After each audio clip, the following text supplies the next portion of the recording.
ভাই, ইউরোপে তো অনেক মুসলিম ফুটবলারই খেলে, তাহলে তাদেরকে নিয়ে যদি আমরা একটা স্কোয়াড বানাই তাহলে কেমন হবে? যে স্কোয়াডে শুধুমাত্র মুসলিম প্লেয়াররাই থাকবে। কি ভাই, দেখবেন এমন একটা মুসলিম স্কোয়াড? জানি আপনারাও দেখতে চাচ্ছেন। চলুন তাহলে এত কথা না বাড়িয়ে স্কোয়াড বানানোর কাছে লেগে পড়া যাক। যেহেতু ফুটবলের স্কোয়াড বানানো হবে, তাহলে আমাদের সর্বপ্রথমেই দরকার হবে একজন গোলকিপার। আর এজন্য আমরা গোলকিপার হিসেবে নিয়েছি আলতাই বাইনদিরকে, কারণ তিনিই বর্তমানে একমাত্র মুসলিম গোলকিপার যিনি ইউরোপে খেলছেন। তিনি তুরস্কের জাতীয় দলের গোলকিপার এবং বর্তমানে খেলছেন ম্যানচেস্টার ইউনাইটেডের হয়ে। তারপর আমাদের স্কোয়াড সাজানোর জন্য দরকার ডিফেন্স সাজানো, তাই আমরা রাইট ব্যাক হিসেবে নিয়েছি মরক্কো জাতীয় দলের ক্যাপ্টেন আশরাফ হাকিমি, কারণ বর্তমান ফুটবল বাজারে বিশ্বমানের রাইট ব্যাকের কথা বললে আশরাফ হাকিমির নাম সবার আগে থাকবে। তিনি বর্তমানে পিএসজির হয়ে দারুণ খেলছেন। আর লেফট ব্যাক হিসেবে আমরা নিয়েছি ফরাসি প্লেয়ার ফেরোল মোদিকে। তিনি বর্তমানে রিয়াল মাদ্রিদের হয়ে খেলছেন। তিনি যদি আশরাফ হাকিমের সাথে জুটি বেঁধে খেলেন তাহলে বেশ ভালো করবেন। আর সেন্টার ব্যাক হিসেবে আমরা নিয়েছি হাসি খুশি পাগলাটে মুডে থাকা অ্যান্টোনিও রুডিগারকে,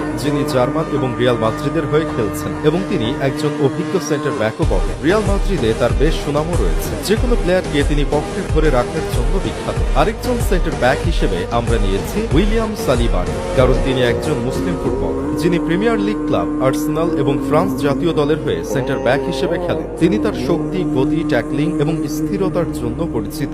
এখন আসি মিডফিল্ডার সাজানোর